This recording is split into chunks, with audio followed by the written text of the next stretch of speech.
In theory, regional forces contributed to province security by protecting the population.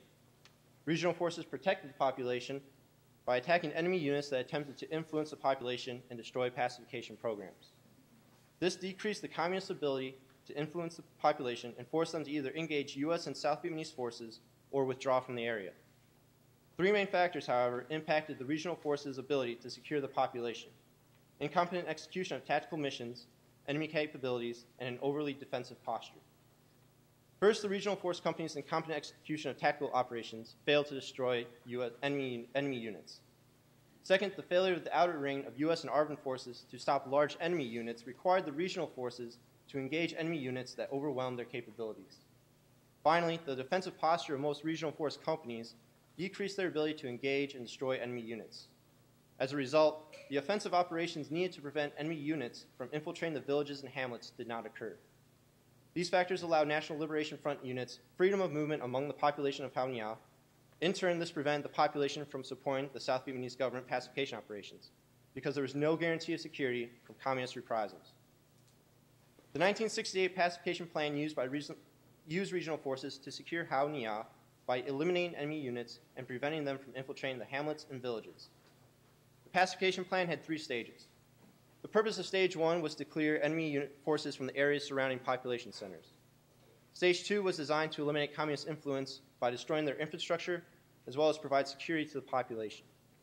Stage 3 operations would continue to develop pacification programs, as well as conduct a census of the population. The success of the pacification campaign depended on the ability of friendly forces to shield pacification programs from destruction by enemy units. This required the destruction or displacement of enemy units in Hao Nha. The removal of enemy forces was vital because their operations disrupted pacification operations. As the pacification plan was finalized and the year 1967 came to a close, the number of enemy units in Hao Nha increased due to North Vietnam's preparations for the 1968 Tet Offensive. The 1968 Tet Offensive halted all pacification operations in Hao Nha until the spring of 1968 due to the lack of security in the province. The large number of enemy units passing through and occupying the province decreased the security of Hao Nha. The relocation of the 2nd Brigade of the U.S. 25th Infantry Division outside of the province also caused a decrease in security. The vacuum created by the relocating of U.S. units allowed enemy units more freedom of movement in Hao Nha. This had two effects on the regional forces. First, the large number of enemy units forced them into a defensive posture. The second effect was the regional forces' inability to shift into offensive operations. The strength of the enemy units in the province meant that regional forces needed to wait for larger U.S. and ARVN forces to clear out the enemy units before they could resume security operations.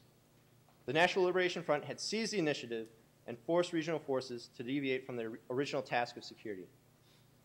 The reduction in provincial security was due to the failure of the outer ring of U.S. and ARVN forces to stop enemy units from infiltrating the regional forces sectors. This was not due to the failure of U.S. and ARVN forces themselves. Rather, it was the placement or absence of these forces in Hao Nha.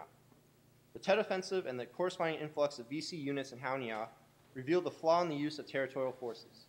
The territorial forces' dependency on large screening units, such as U.S. and ARVN battalions, reduced the regional force companies' usefulness.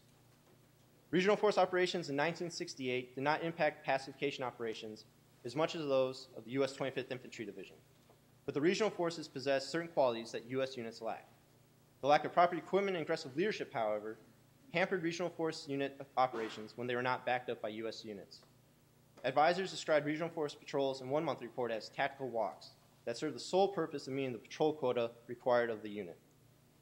While the Tet Offensive had brought a sharp setback in security in the early months of 1968, by September, U.S. province and district officials reported increases in pacification throughout the province. Progress in pacification was due to the increased number of military operations, as well as the stand-down of enemy units in preparation for future offenses. Reports show that pacification success was directly related to security, that is, the absence of enemy forces and their ability to destroy people and property in the province. This observation validated the need for territorial forces in Hao Nha.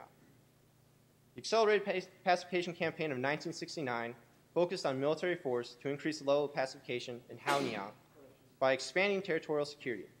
To accomplish this goal, the number of regional force companies in Hao Nha increased from 12 to 32 by the end of the campaign. Pacification of Hao Nha reached a high mark in 1969, and the doubling of regional force companies played a role in this success. Lack of training affected the ability of regional forces to properly execute missions. The tempo of operations in Haonia in January 1969 also caused problems for regional forces and exposed their weaknesses. Province Senior Advisor Lieutenant Colonel Carl F. Bernard reported, however, that the close proximity of U.S. forces, primarily the 2nd Brigade of the U.S. 25th Infantry Division, compensated for the weaknesses characteristic of many Vietnamese unit commanders.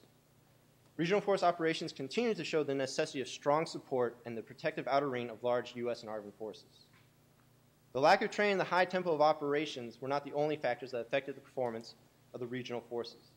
National Liberation Front units launched their post-Tet offensive on February 22, 1969. The new offensive led to the relocation of several U.S. units outside the province and once again removed the initiative from U.S. and Vietnamese forces. Hao Nha once again experienced an increase in security and pacification in April of 1969 with the return of U.S. units and the increase in the number of regional force companies in Hao Nha. The presence of an overwhelming number of U.S. and regional force units increased security and once again emphasized the concept that force and pacification operations was always the key component. Pairing the U.S. and regional forces combined the training and leadership of U.S. units with the Vietnamese units' knowledge of local terrain. The December Province Report gives an example of successful joint operations between U.S. and regional forces. On 15 December 1969, the 773rd Regional Force Company, operating with U.S. cavalry troop, recovered 332 enemy weapons and 2 caches disclosed by VC deserters. This incident shows the benefit of combining the capabilities of regional forces with U.S. units and reliable intelligence. Reports like this were the exception rather than the norm in Hao Nha. The absence of competent leadership contributed to the ineffectiveness of regional force operations. An enemy attack on the hamlet in June of 1969 highlights the lack of leadership mobile advisory teams had to deal with. During an attack on the edge of the Trung Hoa hamlet, the 36th Regional Force Group Commander refused the guidance of Captain Wolfgang May, the leader of the Trung Lop Mobile Advisory Team. Captain May urged the commander to send a platoon-sized reaction force to recover enemy bodies and equipment left on the battlefield before the enemy could retrieve them. The commander refused, stating that the situation was too dangerous, even though Captain May exposed himself throughout the operation in an attempt to motivate the regional forces to action. The inability of the regional force commander to aggressively pursue the enemy resulted in the loss of battlefield intelligence and contributed to the insecurity of the hamlet. Although leadership problems existed, the influx of additional regional force companies and U.S. units in Hao Nha improved security. However, the high tide of pacification reached in 1969 could not continue. Even with the overwhelming presence of regional force companies, the slow withdrawal of U.S. units from Hao Nha in 1970 exposed the regional force weakness, lack of proper support. Vietnamization and the struggle to increase the regional force performance in characterized operations in 1970. However, the steady withdrawal of U.S. units increased the realization among province officials that the regional forces would soon be assuming greater responsibilities in securing the province. Although regional forces proved adequate in their mission, U.S. Army units still determined the level of security in Hao Nha. The withdrawal of the U.S. 25th Infantry Division in the final months of 1970 left Hao Nha without any U.S. combat forces since 1966. The absence of the outer ring of security provided by the U.S. units led to an increase in enemy operations to disrupt pacification operations in Hao Nha. The lack of support for the regional forces did not immediately destroy security in Hao Nha. The lack of progress in unit effectiveness over the years, however, meant that without an influx of combat power similar to the U.S. 25th Infantry Division, the South Vietnamese government's control of Hao Nha was on a downward slide. The presence of an undefeated enemy and the withdrawal of U.S. military support created an extremely precarious position for the South Vietnamese government in Hao Nha. Regional forces in Hao Nha left much to be desired in mission performance, but the concept of using territorial forces as a major contributor to securing the population proved useful under the right conditions. Colonel C.R. Truman reported in August of 1968 that regional forces represent the greatest potential for finding and destroying enemy units.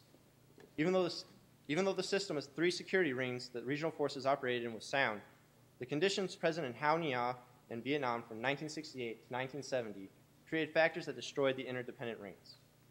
Contributing to the breakdown of the security system was a lack of aggressive leadership and proper training. Inadequate leadership at the junior officer level resulted in operations characterized as walks in the sun, which did not impact enemy forces significantly. These internal